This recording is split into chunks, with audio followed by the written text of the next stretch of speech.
Hey guys, what's up? It's Savannah. Welcome back to another episode of My Thoughts Exactly. Thank you guys so much for joining me here today. If you're new here, hi, my name is Savannah and I'm your host of My Thoughts Exactly. Before we get started, make sure you go ahead and hit that subscribe button. That way you never miss an episode. We post weekly here on the podcast every single Friday. You're not going to want to miss it. We also upload the video version onto YouTube on Fridays as well. So make sure you are subscribed. And with that being said, you guys, happy Friday. I hope you guys have had a great week. And if you haven't, guess what? It's Friday. It's the weekend. You made it.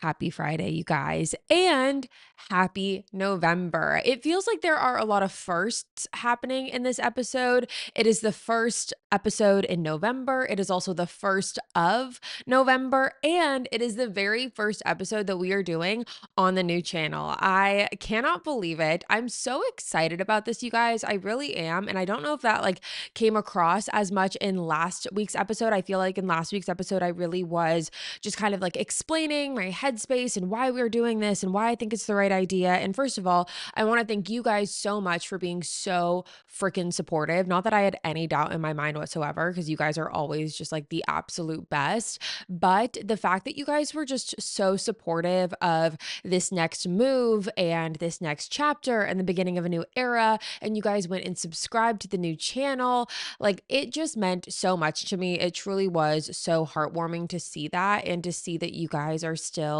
here and still supportive. And again, I didn't not think that, but it's just nice to see it. It is just reassuring. And I'm just so excited for the beginning of this new era. I'm so excited to start this new journey on this new channel with you guys and for everything that is to come with My Thoughts Exactly and just the lifestyle content in general. I feel like by separating both channels, I'm really going to be able to really concentrate more on the lifestyle as much as I do the killer instinct stuff.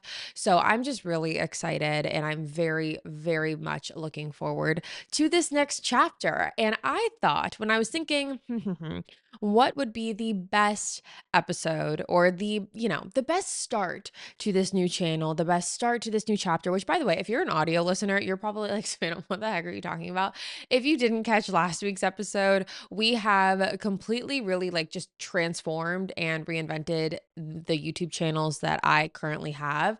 The Savannah Brimer YouTube channel, which was where you got Killer Instinct, My Thoughts Exactly, which you got everything on that one channel. We have now divided it up. So the previous channel where everything once was is now strictly for Killer Instinct. And obviously this channel here is now for My Thoughts Exactly. So if you're an audio listener, make sure you go subscribe to the new channel. I had it in the description of last week's episode, but I'm also going to put it in the description of this week's episode as well, just so you have the chance to go and subscribe. That way you can watch the video version if you would like and know where to find it. I always find with the video versions, I know some people like audio, some people like video. I'm very much a visual. I'm not a visual, I'm a visual learner. I like to watch things. I like to be able to see things. And so I know that some people are like that, some people are not, some people just like the audio, but whichever you are listening to, I am just very grateful and very happy that you are here. But now back to what I was saying about what I was really when thinking about, okay, what episode should we start out with? I thought it only felt right. It only felt right to start off with my tried and true, my bread and butter, my favorite segment that we do on this podcast. And that is a What Would Sav Do? I couldn't not, because not only are we now in a new month, it's November, which first of all, how the heck is it November? I feel like October absolutely flew by. I feel like June, July, August, September, I was dragging. I was waiting for October, waiting for fall, and October came and it went by in the blink of an eye. Does anyone else feel like that? I don't know. I just feel like it went by very quickly. And now we're in November and there's just so much going on. I'm so excited.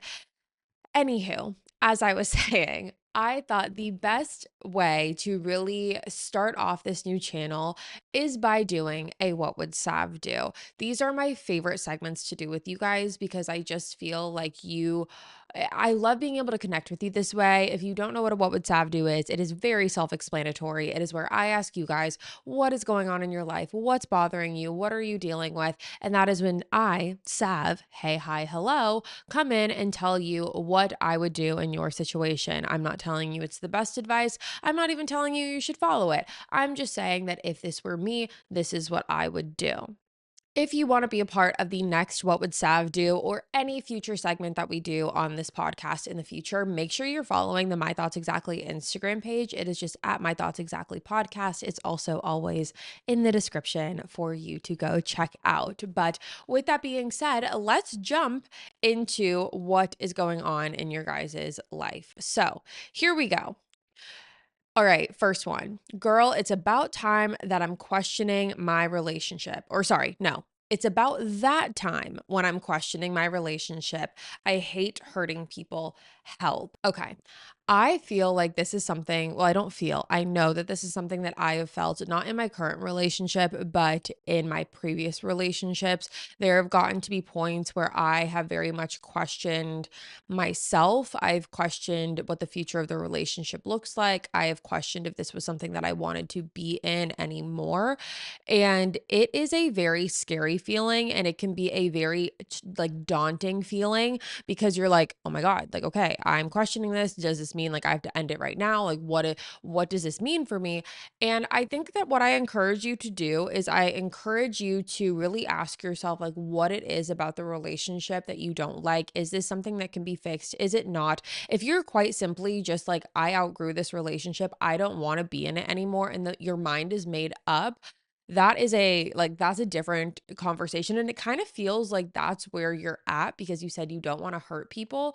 What I've realized through having these conversations with myself in previous relationships is that I was hurting not only myself, but the other person while staying in a relationship that I knew I was one foot out the door in. When I was in relationships where I was like, I know that this is going to end. I know that I can't be in this. I know that this is unhealthy for whatever the reason was. And I continuously stayed in the relationship for the sake of not wanting to hurt the other person, which I would say in my most toxic relationship, that was like kind of it at the end. In the weirdest way, it was very manipulative, it was very toxic, but and even though he was constantly hurting me, I felt bad breaking up with him. Like I felt like I was doing him a disservice by breaking up with him. And I really had to talk myself out of that because I had to really realize that not only am I, I am hurting him by staying in a relationship that I no longer want to be in, that I am mentally checked out in, and that I know isn't going to go anywhere, and I know is going to end at the end of the day. Which granted, I do know it's a lot easier said than done. It is way easier said than done to sit here and just, to say that than to actually be in it and do it. But I really encourage you to think about it from that perspective. You're doing both of you a disservice by staying in a relationship that you know is not going anywhere and that you know is ultimately going to end. Again, if this is something where you feel like there's problems but you want to work it out, I encourage you to have a very honest and transparent conversation with the person that you're with and just be like, listen, I'm really struggling in these areas of our relationship. I love you and I want to make it work. Like, can we try and figure these things out and go from there? But if you have decided, I no longer want to be in this, this is no longer serving me, I just think it's really important for you to do something about that sooner rather than later. I was the type of person where, and I think that I learned this over time, I would overthink and get in my head, and I would have so much internal dialogue about, is this right for me? I don't think it is. I'm not happy. This isn't right. This isn't healthy. And I would like talk myself, I would run in circles in my mind about it. And then ultimately, one day when I didn't even realize it, I woke up, went over to his apartment and broke up with him, and then I left. And it wasn't like that was not the plan. That's not what I thought was going to happen. But I do think that you get to a point where you just are over it and you leave. And I think that sometimes you don't even know when that's coming, but I think that it happens. And in my situation, I do think that that was what was necessary because, again, it was so toxic and so volatile and it just needed to end that way. But I do think that if I could go back and really just like tell myself, in regards to the feeling sympathy for the other person and feeling bad for the other person, I wish I could shake myself and be like, you are doing yourself such a disservice. You are doing him a disservice. He is going to be fine. At the end of the day, you both are going to be fine. Breakups are a part of life. Heartbreak is a part of life. Do not be a people pleaser in this scenario because you aren't going to be pleasing anyone. Like, truthfully, you're not going to be, you're going to be in like a half-ass relationship. You're not going to be giving your all into it. You're not going to be doing him any, favors, and you're not doing yourself any favors because you know that you're out of it in your head mentally. And I do think that it's very true that I think that women emotionally leave relationships before they do physically. I've heard that many times before, and I think it's so accurate. And then I think men, I don't know if men are the same. I can't speak to that, but I do think that women emotionally and mentally check out of relationships before they physically decide to leave. And if you are at that point, I think that it would be just best to end it right now or end it whenever you feel comfortable, because I think that when you already know that you're leaving and you already know that you're checked out and you already know that it's the end, I think that it's just best to remove yourself from it as soon as possible. So that way you both can start on the healing journey and the healing process together. I realized in my last relationship, my last long-term relationship, when we broke up, I was like, oh, the world keeps spinning. Life keeps moving on. He keeps moving on with his life and I keep moving on with mine. You know, we go to bed and we wake up and the days keep going. And even though it sucks in the beginning and it's a heartbreak and it's something that you have to get through and it's something you have to navigate, it's okay. Like, in the end, it'll be okay. And in the end, everything's going to work out the way it's supposed to. So don't let the fear of feeling bad for someone else stop you from doing what you ultimately know is the right thing to do. Because if it's the right thing for you, it is also going to be the right thing for him in this specific scenario of being in this relationship. You both deserve to be in a relationship where you are completely 100% dedicated and in it. And if one person isn't, then you just kind of have to let it go at that point. So that would be my advice to you. All right, next one. I'm having horrible anxiety and not being able to get over being embarrassed while drunk. What would Sav do? I have had so much anxiety in my life, I cannot even tell you. I have had the crippling anxiety where you wake up and you're like, what the fuck did I just do? What did I say? What conversation did I have? Did I embarrass myself? Did I make a fool out of myself? And then someone confirms that you did something stupid or you said something stupid and then you spiral. Here's what I will tell you. The first thing that you need to do is you need to take a deep breath after you wake up and you have anxiety. You need to wake up, take a deep breath, and this is what you're going to tell yourself. No one cares as much as you think that they do. No one cares. I promise you. I really do think that when we have anxiety, it's just something that you just have to go through. Sadly, like, anxiety is just something that you're going to deal with. But if there's anything I could tell you to try and make it better, it's that no one cares as much as you think that they do. We constantly put ourselves in like this center of attention kind of mindset because to us, we are our center of attention. We are hyper aware of everything that we do and everything that we say and our actions. And when we're drunk and when we're acting, however we're acting, we're like, oh my God, that's all people saw. That's all people cared about. That was people's entire night because it was our entire night. But that's not true. Everyone else had their own night. Everyone else dealt with their own shit. And no one is that worried and that concerned about how you were acting, I promise. And wait until the next party, wait until the next night out, and wait until the next person gets drunk. And then no one's even going to remember. Not that they do now, because I can almost promise you that they don't. But I realized with anxiety over and over again is that like it really is just it's a mental game. And once you convince yourself like, okay, no one else really cares that much because they don't. Like, I realized once I turned 21 and I started going out to bars, and especially moving to Nashville, and you see these bars and how people are literally just like crazy 24/7.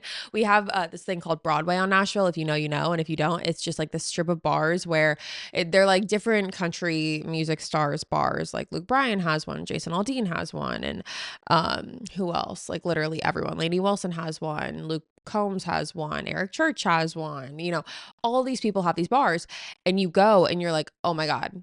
If you go and you see that, you're like, I will never feel bad about anything I do ever again. Because you realize that like when people are drunk, it's just they're doing their thing. They're having a good time. And ask yourself this.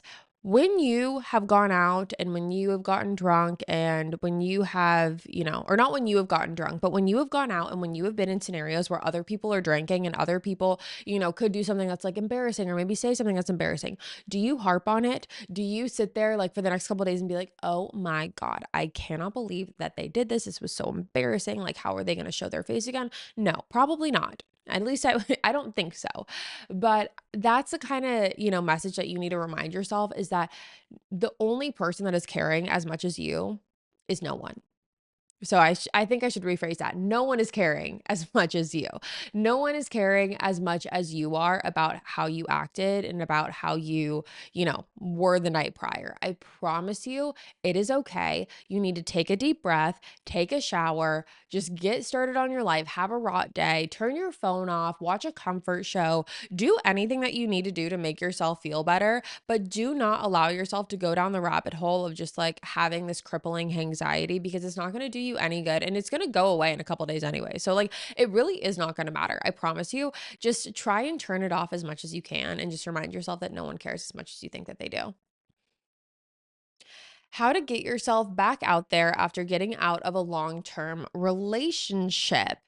This was always, even though it was like kind of scary, this was always like the most fun part, in my opinion, of getting like of the afterwards of a breakup. Like once you've processed a breakup, once you've digested it, once you've healed for the most part, and once you've gone through everything that you need to go through, and then you're finally able to get to this point where you're like, okay, I'm ready to start dating. I'm ready to start, putting myself out there. What I would advise, just like from a mindset standpoint, is do not put pressure on anything. Do not put pressure on the dates that you're going on. Do not put pressure on yourself for having to be a certain way or act a certain way or, want a certain, something, whatever type of relationship it is that you're looking for. Don't put pressure on anything. Really allow yourself to enjoy this new phase of your life and meeting new people. I think that that was something that was really that was honestly like the fun part for me. I will say, when I got out of my long-term relationship, and that was like in the middle of COVID. Like we broke up in May of 2020. COVID hit like I think like the lockdown started in March of 2020. So I couldn't do anything. I couldn't like go anywhere. I couldn't really meet people. But once I was able to start doing that, I really enjoyed it because I enjoyed just meeting different types of people. I enjoyed, the excitement that came with first dates. And I know some people hate them. I kind of loved them. I thought that it was just always going to be it was either going to be like for the plot or it was going to be it was going to be fun and I was going to meet someone cool. I think just reminding yourself to not put pressure on anything, to really just enjoy this space that you're in and this chapter that you're in, and knowing that whatever is going to happen is going to happen. Whatever is meant to happen is going to happen. It's all going to play out the way that it needs to and the way that it's supposed to, but just enjoy yourself, have fun, make dating fun. I think a lot of times when we're like, we go through trauma with our past relationships or we just deal with a lot of heavy shit, it almost like makes us forget that dating is supposed to be fun, and it makes us forget that like this part of life, like this chapter and meeting new people and learning about them and them learning about you, this is a fun time. And again, I think that that sometimes gets clouded by trauma and trust issues and all of these like dark, twisty type of topics that you have to talk about. But just remind yourself that this is supposed to be fun. And if you're having fun, then you're doing it right. And if you're not, then you need to move on to the next. But just meet as many people as you can, have fun, do whatever you want to do. Like, this is the fun part of it. Like, you get to just be in control of your life now. Like, you're single, you get to meet people, you get to figure out what it is that you want, and you get to meet different types of people. Like, oh, I like this about this person, but I don't like that. Or I like that about this guy, but I'm not sure about this. There's so many different revelations that you're going to have, so many different things you're going to learn, not only about what you want in a partner, but also about yourself. I think that just going into it with no expectations, not a lot of pressure, but just allowing yourself to enjoy the process, and don't be scared of dating. This is supposed to be fun. So make it fun for you, however that looks like. And I know that that's probably an easier said than done thing because when you've gone through the trauma and you've gone through the heartbreak, you want to protect yourself and you want to keep yourself guarded. I'm not saying don't do that. I'm not saying, put all your walls down and just have a free for all. That's not what I'm saying. All I'm saying is, be guarded as much as you want to be and as much as you feel you need to be, but also release any sort of pressure or expectation that you're putting on yourself or the other person or the potential of what could be. Anytime that I have really self sabotaged, it's because that I have put these, false pressures and expectations that didn't need to be there, and it puts more pressure and just stress on the scenario and on whatever is happening. And I just wish if I could go back and tell myself one thing, it would just be enjoy this, like enjoy this process, enjoy meeting new people, and having these new little fun relationships. Like this is a fun time. So that is what I would tell you. And in terms of, because I know you said how do you get back out there, sometimes you just got to bite the bullet. I know some people like the dating apps. I was on dating apps when I got out of my relationship. I did Hinge. I did not do Tinder. I don't, Tinder is scary to me. That is a scary territory and I do not like it.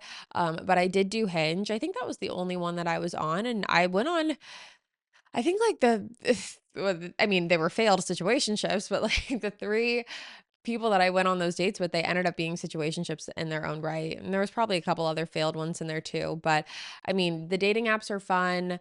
But again, I definitely recommend if you're going to do the dating apps, just have no expectation with those, like no pressure, just like have fun with it. And just release any pressure on yourself that you're thinking like, oh, I have to find someone, or I have to be in a relationship, or I have to find someone by this timeline and on the, or within these certain parameters. Once you release that expectation, I really do think that that is when things start coming to you. Everyone always says this, it happens when you're not looking, or it happens when you're not trying to like find something. That was in that here's the thing, I can only speak to my experience, but that was exactly what happened to me when I was in San Diego, like my last year of being in San Diego. I was like, okay, I need to find a boyfriend. Like, who am I dating next? And I did put a lot of stress on it. Then I moved to Nashville and I was like, I'm done with men. I hate them all and they all suck. And I don't want a boyfriend. Like, I do not want a boyfriend. And then I met Hayden 2 months later.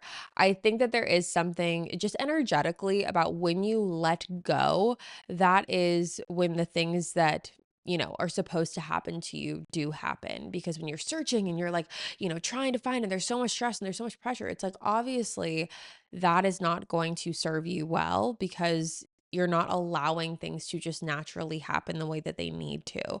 So just let go, have fun, and enjoy yourself. That is my advice. Okay, next one says, we like each other, but we are long distance and have been talking for 3 months with no date. What would Sav do? Sav Sav has been there. Sav has been there. But here's what I would go back and tell myself, and here's what I'm going to tell you. You long distance, I guess it depends. Long distance things get complicated, but I also think that with long distance, when you're in talking stages with long distance, people give excuses, and I know that because I've been there. And when I think it's different when you're dating long distance and when you're actually like in it and the whole thing. But when you're in a talking stage with long distance, this is where excuses come in because it's like, oh, well, we're not actually together. And if we were, things would be different. And oh, yeah, I'm busy, he's busy, they're busy, we're all busy. Everyone's busy, okay? Everyone's busy in long distance. I think that if you've been talking for 3 months with no date and no plan to get together within the next like 48 hours, I think that if I were you, I would say to not continue because I don't think that there's any benefit that comes from this. I don't think that there's any positive. I don't think you're getting anything out of it. I think that a lot of times in this type of situation, it's very easy to find yourself in a runaround. I think it's very easy to find yourself in a cycle of just allowing excuses and allowing certain behavior because it's long distance. When in reality, if you were talking to someone for 3 months and it wasn't long distance, you would be like, and with no date and you like haven't hung out or whatever, you'd be like, I'm not doing this. Like, this is stupid. If there is no urgency or no desire to make plans, there's no talking about it, there's no planning, there's no prepping, there's no, okay, this is when we're going to meet and this is what we're going to do and let's plan the trip and let's do the things. If that is not happening within the first 3 months, I have a hard time believing that it is going to happen in general. You need to ask yourself if you're okay with that. And if that's the type of behavior that you're willing to accept. I can give you a little bit of like a plot twist. You shouldn't.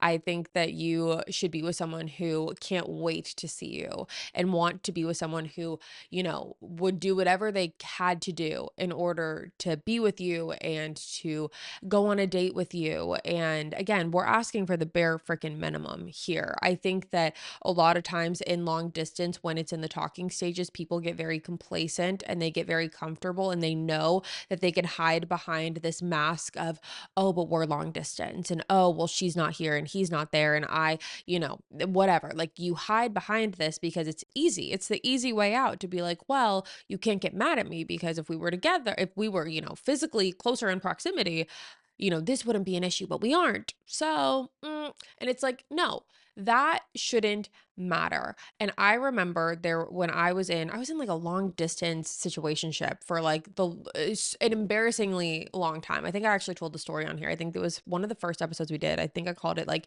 he's just not that into you. and, basically we were long distance and he never made, and it wasn't even that long of distance, it was like maybe like 2 hours, an hour and a half drive. It was always me going to him, always, and it was always me driving to where he was. He never came down to me one time. I think the only time that he did is because he had a work thing, and it was just always me trying to find excuses for him to make up for his shitty behavior. Like whenever things weren't going well, it was always like, oh, well, we're not, we're not in the same town. We're not a driving distance, he's not like a quick 20-minute drive. It was like it was an ordeal. It was an ordeal to go and see him. And I think that I really hid behind that for a while. And I did that multiple times, way too many times to count. And if I could go back, I would tell myself, like, this is when if he wanted to, he would applies. If he wanted to see you, he would. If he wanted to make the effort, he would. If he wanted to go out of his way, he would. I think that you need to ask yourself, is this the type of behavior that I'm okay with? Because if not now, when? Like, when are you going to see each other? Again, not knowing what the distance is like is kind of hard. I don't know if it's a plane ride. I don't know if it's a car ride. I don't know if it's a train ride. I don't know if it's a bike ride. I don't know. But I do think, and I would encourage you to remind yourself that you deserve better than this and you deserve to be with someone who is not making you wait months and months and months with no real date planned in the future. Like we're wasting time at this point. You can easily find someone better than this. Easily. I promise you. And again, I think that the one thing I don't want you to do is romanticize the situation and romanticize who he is, because I think a lot of times we have this capability and this almost, what's the word, like what we like to do is we like to really romanticize and rose-colored glasses the situation and put the other person on a pedestal, and oh, they're so great, and oh, I haven't met someone like this, and oh, all of these things. This is someone that you've never met. This is someone that you have not seen. This is someone that you do not know what your chemistry is going to be like in person. We don't know any of that. I think that the worst thing that you could do for yourself right now is put him on a pedestal and really romanticize and glamorize the idea of him and make that be why you stick it out. Do not wait. If I were you, I would just have an honest conversation and be like, listen, I understand that we're long distance. I understand that things are not super, it's not like the easiest thing to try and see each other, but we've been talking for 3 months. We don't have a date set. I'm really getting discouraged that this isn't going to happen. And I deserve better than this. And I don't want to be with someone, and I don't want to be in a relationship that is just kind of, going down this path of, questioning and doubts and not seeing each other. I need more clarity. I need more structure than this. And I need better than this at the end of the day. And that's not a personal dig at you. If this isn't working, if we can't provide that for each other, then I just think it's best we go our separate ways. And if he tries, great. If he doesn't, you have your answer right there. I think a lot of times we can get the answers that we're looking for through conversations like that. And I think that that is why those conversations, for a multitude of reasons, are so important to have, but that being one of them.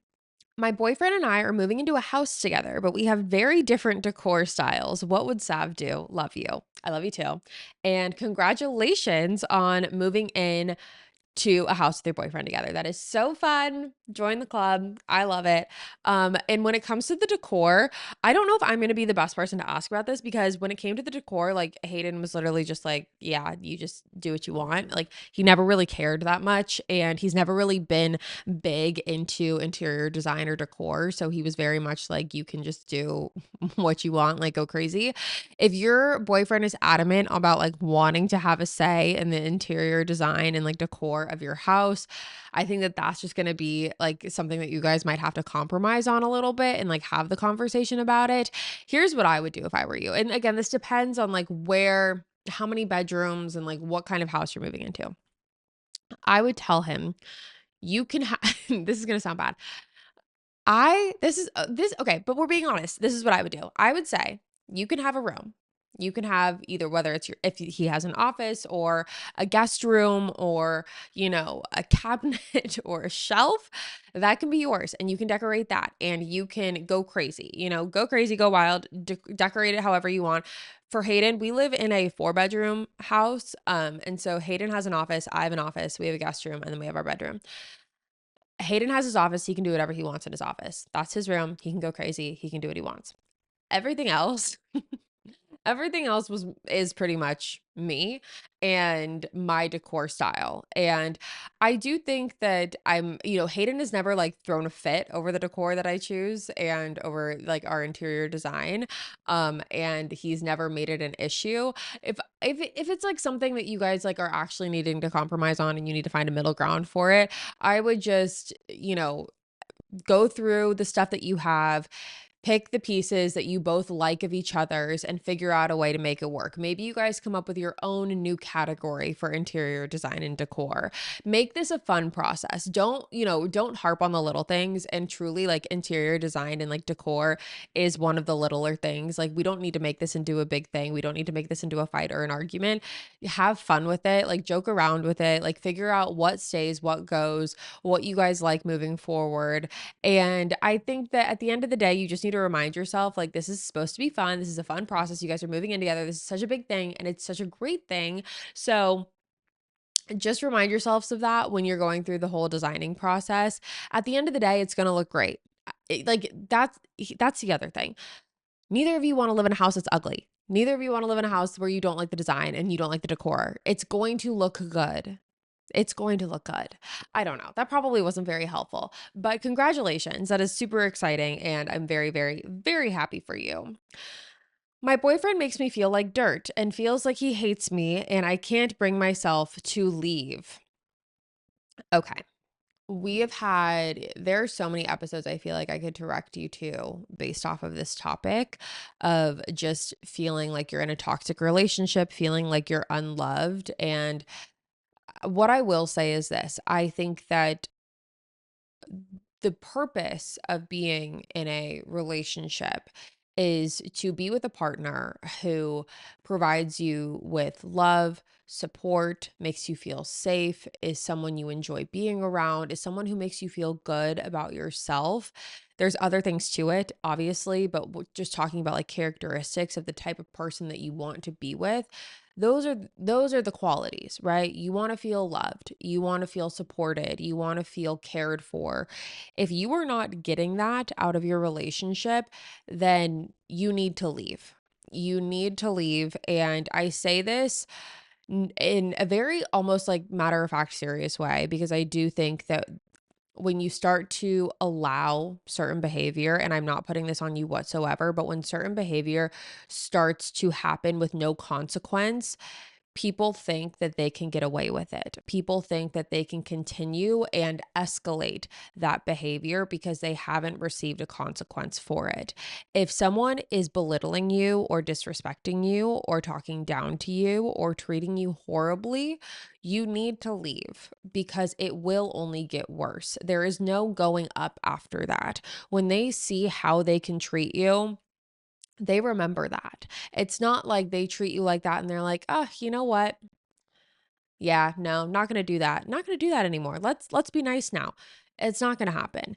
That toxicity and that ugliness, that ugly behavior, it will escalate and it will get worse. And I think that for your sake and for your sanity and for the safety of you, I think it's really important to leave now.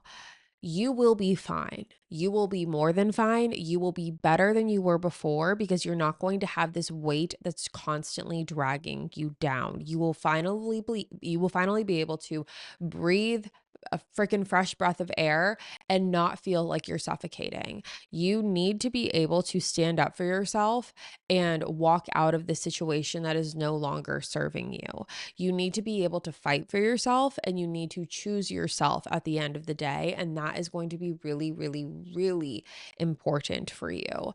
And again, I say this like very, I don't want to I'm not trying to scare you or anything, but I do think that when we start to allow certain behavior and when certain behavior happens with no sort of consequence, there's no breakup, there's no anything about it, and maybe you've had conversations and whatever, clearly it's not working. Clearly, whatever is going on his side of things, that's his own issues that he needs to deal with. It's not on you. None of this is on you. None of this is your fault. None of this is something that you should feel responsible to fix. This is his own shit. This is something that he needs to deal with. This is something that he needs to figure out. And it needs to be without you because you do not deserve to be dragged into someone else's bullshit like this. Because again, those things that we're looking for out of a relationship, love, support, safety, security, stability, you are not getting any of those things. And you need to be able to stand up for yourself and walk out of it before it gets worse and worse and worse. So that's what I would say to you. Again, I think that a lot of times we allow our love for someone to really we allow the love that we have to we overlook what's going on because of the love that we have for someone. But at the end of the day, if you are not getting that reciprocated love back, that is a problem. And how you're being treated is not love. It's not. Point blank, period. I don't care how you spin it. It's not love. And because it's actually worse, it's disrespect, it's toxic, it's hateful, it's mean, it's ugly. You need to leave. You need to leave. And again, you will be fine. It's going to be hard at first, but you will finally see when you get yourself out of that situation how much better off you are for it and how that was the best decision you could have made. Again, it kind of goes back to what we were talking about in the beginning about how sometimes we can often feel like we feel bad for the person that we're leaving. We feel bad, like, oh, how are they going to be able to go on? They will. I promise you they will. Trust me, that mentality kept me in my last long term relationship for probably I don't know, 3 months more than I needed, like 3 to 6 months, honestly, more than it needed to. I think that you need to really ask yourself why. Like, why are you staying? Why are you afraid to leave? Why can't you just break up with him? Why can't you want better for yourself? Is it because you don't think that you deserve it? Do you think that you're not going to find it? Do you think that this is your person and he's just having a rough go of it? You need to ask yourself those questions and really get to the root of it. But what I really do hope that have in that journey of self discovery is that you deserve so much better than what you're putting yourself through right now. And there will be a time when you do leave, because you will. There will be a time when you leave that you look back and you're going to actually feel sad that you put yourself through what you're going through right now, because the new version of you would never do that. So, once you get to that new version, it's going to be like night and day, and you're going to be baffled that you ever put yourself in this position. You're going to be baffled that it was hard for you to leave. So whenever you're struggling to really, figure out, okay, how am I going to do this? Do I want to do this? I can't leave. Remember the new version of yourself. Remember the new era that you want, what you want for yourself, what you deserve. Remember all of those things. Don't worry about how he's going to take it. Don't worry about how he's going to feel. Who gives a fuck? He clearly isn't caring right now about how you feel. He clearly isn't caring right now about how he's treating you. And he needs to know that this is not acceptable behavior. So that's what I would say. Special things to do for the boyfriend as an act of service or quality time. Love language. Love you, Sav. Love you too. Okay, this is so fun because I love acts of service. I'm an acts of service girl. Hayden is definitely more of like a words of affirmation type of guy. He also does appreciate acts of service. But what I've learned is that acts of service is not his love language. I think that automatically because it was mine, I thought it was his. It's not. It's words of affirmation. He also appreciates quality time. And yeah, I would probably say those are his too. For an acts of service, I think that just the little things I think can go such a long way. Like getting them coffee or their favorite breakfast and like putting it out for them or giving that to them before they go to work or whatever the little thing is. Or going ahead and making a reservation and being like, yeah, we're going to go to dinner like on this night. Like this is our date night and this is where we're going, because it takes away the act of like having to actually do that and think about where to go to dinner. Like when it's just done, it's like, oh, okay, go off. Love that. And also you're getting quality time because you're doing something together and you're sitting and you're talking and you're spending time together. So that's great too. If you didn't want to do something where it was like going out, you can say, "Hey, we're going to have a date night in, we're going to have a movie night." And you can go to the store and get like candy and snacks and like maybe some wine and bring it back and like kind of set it up all cute and either like put the mattress in the middle of the floor or, set the couch up all nice or, just like decorate it so it's cute and it's not just like a regular old movie night. Like anything where it's like thoughtful and intentional, that's what we love. Like that's what an acts of service person loves. Other things that you could do is just thinking about ways that you could make his life easier, just thinking about things that you could do like in his daily routine that maybe like you could do to surprise him. Putting a little note on his car, like a little sticky note or something, and writing something like on it, just like a cute little love note. Those always are 10 out of 10. And then for quality time, I mean, I think that the movie night is a great idea. I think going out to dinner is a great idea. Just anything that's like kind of spontaneous, like, hey, let's go for a walk. Like, let's go for either a walk around the neighborhood or, pour a drink and go for a little like sunset walk. I don't know. It's hard because I don't know where you live, but obviously, but some things like that I love. I love when Hayden will sometimes come home and randomly bring me flowers. Like I love that. It's so cute and it's just like a nice little thing to know he was thinking about me. Also when he makes me coffee in the morning, like that just like melts my heart because he knows that I need it and love it, and it's also good for him because I'm nicer when I have caffeine. Or if it's, anything with church, if he takes church out and like, we definitely split evenly like with church as far as like, the things that we have to do for him, but when he like just kind of takes effort, like clears out my morning so I don't have to worry about like, okay, I have to do this, and this, like it's amazing and I love it. Um, yeah, I would say those are kind of the things that I would recommend. The movie night is great. Any like spontaneous activity, the reservation thing I think is great because you kill two birds with one stone. It's like, oh, I already like got dinner covered and like I got the reservation and everything, and we get to spend quality time together. Um, and I love that. I know sometimes people are like, "Oh, I don't want to do that because I want the man to be like, being the one to like make the reservation and do the thing." Sometimes guys can be spoiled too. Like sometimes they deserve that too, and sometimes it shouldn't always be on them. I get it. I'm the same way. It's like I like for a man to be a man and all of those things, but sometimes it's nice for, guys in particular who have all this, the pressures on them to like do that every single time, to be able to take that off and be like, I got us this reservation. Let's go try out this new spot and like let's go have some quality time together. That's really nice. I do think that the, sticky note, love note thing, either on the mirror or on the car is really cute. Getting them their favorite candy or snack or like coffee, breakfast, treat, whatever, things like that. Just think about ways that you can make their life easier and ways that you could just like brighten up their day a little bit more and just do that. That's what we like. We've been doing long distance for a year now. I want to talk about the next step, but don't know where to start. What would Sav do? This is very interesting. We're back to the long distance thing. But this is good. Okay, you've been long distance for a year. I would say that Well, first of all, congratulations on making it long distance for a year. I think that that's like a really hard thing to do. I truthfully can't imagine being in a long distance relationship, like period, but let alone for that long. I think that that's like so incredible that you guys have been so dedicated, and that's just such an amazing thing. I think that with long distance, it's really important to obviously have the goal of being together, like closer in proximity in the future. And clearly you feel like you're at that step, which is amazing. If I were you, I mean, I guess it just depends when the next time you're going to be seeing each other is. If you're going to be seeing each other, in the next couple weeks, maybe I would wait to have the conversation in person. If you're like, I don't know when I'm going to see him next, maybe it would be good to have the conversation like over a FaceTime date or, a phone call. But I would just present it in a way, and I know it can be scary, but again, these are sometimes some of the things that you just have to say because this conversation, especially with you being long distance, it's going to have to happen eventually. Like you're going to have to bring it up eventually. So, or he's going to have to bring it up. But sometimes it's better, I think, to instead of waiting and being like, when is he going to say it? And all the anxiety builds up.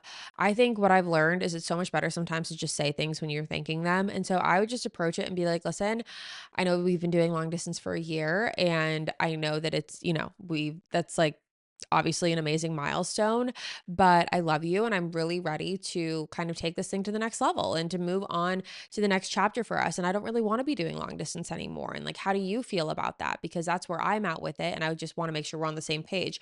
I think, again, this definitely comes back to the idea that when you're telling someone how you feel, like, especially in like the what are we, I know that's not what this is, but it's similar concept when you're having like that what are we talk, not to be like just coming out with what are we, it's coming out with what you feel and coming out with what you want and saying, does that align with you? Do you feel the same? How does that make you feel? I want to know where your head is at. I think that putting out what you want for the future, what you want for each other, and then asking that question of, okay, and do you reciprocate that? Do you feel the same? Again, these sometimes feel like very scary and daunting conversations because they can be, but reminding yourself that this is a conversation that needs to be had, it's going to give you clarity and it's going to be able to take you potentially to that next step together. So if that's what has to happen, sometimes you got to just bite the bullet and have the conversation. So that's what I would do. Again, if you're going to see him within the next couple weeks, I might wait and have that conversation in person. If you're like, I don't know if I'm going to see him for another like 2, 3, 6 months, then I would probably just have it as soon as possible whenever you feel comfortable and ready. So that's what I would say about that. But good luck. I'm sending you all of my good luck vibes. I'm sending it to you through the camera. I don't know if you can see it if you're listening. Okay. What would Sav do? My boyfriend doesn't like that two of my friends, or sorry, here we go. We're doing this again. What would Sav do? My boyfriend doesn't like two of my friends that I hang out with, and when I do, he acts all mad at me and I don't know what to do. Part of me wants him to feel heard, but at the same time, I don't want to stop seeing them. It's not like we're doing anything bad when we hang out, so I don't know what the issue is. Okay, this can be tricky. When boyfriends do not like friends, this becomes, or significant others in general don't like friends, it becomes a sticky situation. What I would say in this specific scenario is I think it's important to have well, first of all, if you're really not doing anything, like if you're not, which first of all, it's like, this is where things get complicated. Because personally, I think that it's a sticky situation, like I've said. If you're not doing anything that could like make him mad, which first of all, like who really cares at the end of the day? But like if you're not, doing anything that's like risky behavior, or whether it's like staying out too late, or whether it's, getting drunk with them, or whatever it is, I would have a conversation with him and really ask, like, why does he not like them? And if you're seriously like, I have no idea, Savannah, like, I don't know why he doesn't like them, and there's no reason for him not to like them, he just doesn't like them, then that's a different situation. And if I were you, I would have a conversation with him and be like, listen, I understand you don't like them, but for me, these are my friends. They were here before you. And even though you're such a big part of my life, so are they. And I'm not going to give up my friendships, like, period. I'm just not going to give up my friendships. I really advise you, if these are like your true core friends and these are the people that you love, to hold your ground on that. Do not waver from that. Do not allow yourself to be isolated away from them. Do not allow yourself to be, in a situation where, someone is trying to, ice you out from them. I know for me personally, I did do that in the past. It was very similar. It was my boyfriend just didn't like my friends because he was jealous of me spending time with anyone else. And I allowed that to get in my head at first. And I allowed that to really skew my vision of my friends. And I've said this so many times, in my life personally with other friends. Like, I feel like in my previous relationship, I just was not great about prioritizing my friendships. And it's something I make such a priority now in my current relationship because I know I was not good at that in the past. And when now being with Hayden and being with someone who encourages me to have friends and encourages me to be around, my girlfriends and to have girls' nights and have, fun times and to still have that part of my life exist because it is so important, it made me realize that my friends were never the problem. He was the problem. And like in my previous relationship. So I just encourage you to like have a conversation with him and just be like, listen, I love you, but I love them too. And they're not going anywhere, period, point blank. Sorry. And again, if these are your true core friends who you are like ride or die with, you need to hold true to that and do not allow anyone to like isolate you from that or isolate you from them. And again, I think that becomes it's a hard situation because I think that sometimes boyfriends just don't like there's it just comes down to controlling behavior. Honestly, it's like controlling and manipulative behavior, but you need to have a conversation and just say that like my friends aren't going anywhere, period, because they shouldn't. All right, last one. Hey, Sav, what would you do if you were in between jobs? I was a nanny and my contract ended. I've been applying to places and have an interview Thursday, so the day before this episode. Of course, the time off is nice and let me focus on myself more, but not getting a paycheck weekly is rough. What would Sav do? Okay, first of all, I hope the interview went so well. This is coming out on Friday. You said your interview was on Thursday. I would love to know how it was. That's so exciting. Being in between jobs is hard. Being in between jobs sucks. Not having that weekly paycheck sucks. But I think that the more you keep applying yourself to jobs and the more that you keep interviewing and the more that you keep, figuring out and honing in on what it is that you want to do, that's obviously going to, get you a job quicker and you will be having a paycheck quicker, which we all love. So I wouldn't worry about it too hard. I think that obviously it's stressful and, you're in a situation where you want to find a job and you want to get that weekly paycheck, you will. Just remind yourself that you will and that will happen. And right now it's a tough spot, but I'm here to just give you that encouragement that it's very, very temporary. And there is a light at the end of the tunnel. I promise you. This will not be forever. This is temporary. And you are going to get back to getting, financial stability and paid weekly. And all of those things will happen for you. And it is coming very soon. Just continue to put yourself out there and apply and go to these interviews. And you're doing everything that you need to be doing right now. You are on the right track. It will happen soon. And just remember that all of the stress and the uncertainty that you're feeling right now, it will play out the way that it needs to, and it will fall into place and you will have that stability once again. You're on the right track. You're doing everything right. And I wish you all the best on your interview that was yesterday and if you have any more in the future, wishing you all the best on it. Okay, you guys, there is construction outside of my house right now. It's like they knew. It's like they heard me setting up my equipment. But we are going to end this episode right here. I love you guys so much. Thank you so much for tuning in to another episode of My Thoughts Exactly. Again, if you're new here, hi, my name's Savannah. I'm your host. Make sure you hit the subscribe button. That way you never miss an episode. We post weekly on the podcast every single Friday. You're not going to want to miss it. We also upload the video version onto the new channel on Fridays as well. So make sure you're subscribed. I'll be back next week with a brand new one for you guys, and I'll see you there. Bye, guys.